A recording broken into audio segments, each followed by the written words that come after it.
Ambroise Pagé est un vrai touche-à-tout. Passionné de sport depuis toujours, le Haut-Savoyard aime les défis.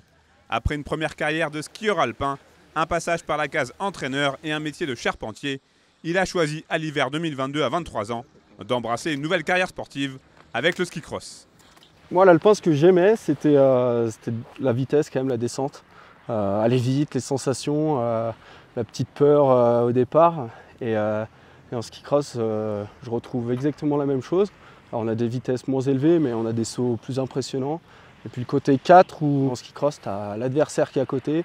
Ça, je trouve, pousse à être encore plus performant. Ça va pousser à aller chercher des limites qu'en alpin, peut-être que je n'avais pas cherché.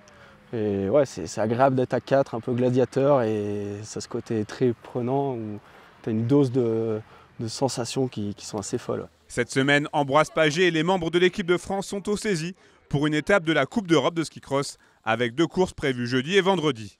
L'occasion pour les skieurs de Combloux de tenter de repartir de l'avant dans cette saison 2024-2025 mitigée, malgré une très belle 3e place et un premier podium à ce niveau au Contamine-Montjoie en février. Il y a eu une bonne préparation, je me sentais bien. Je suis arrivé assez confiant sur les premières courses. Peut-être un peu trop, et je suis peut-être un peu caché derrière mon tempérament un peu agressif à engager. Et je pense que je n'avais pas encore tout mis dans l'ordre dans ma tête. Et j'ai eu 2-3 blocages que je ne pensais pas avoir. Et donc un début de saison un peu dur. Donc là, on est saisi et j'ai à cœur quand même de refaire encore une bonne course. Je pense que j'en suis capable, alors on verra bien. Si le jeune homme de 25 ans parle aujourd'hui de blocage, c'est à cause d'un immense traumatisme qu'il a connu le 7 décembre 2023 pour sa première Coupe du Monde à Val Thorens. Une rupture des ligaments croisés du genou droit, un jour après avoir brillamment remporté son 8e de finale.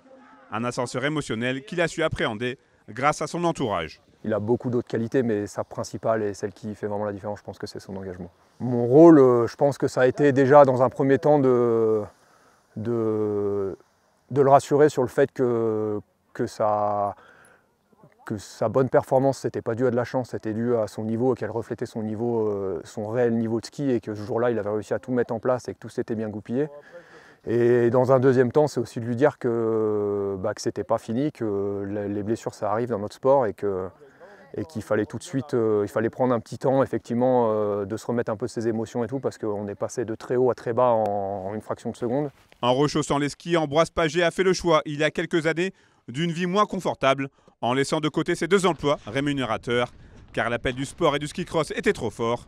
Aujourd'hui, celui qui a aussi participé à la MB Race en VTT ne regrette absolument rien, car pour lui, le sport reste un plaisir.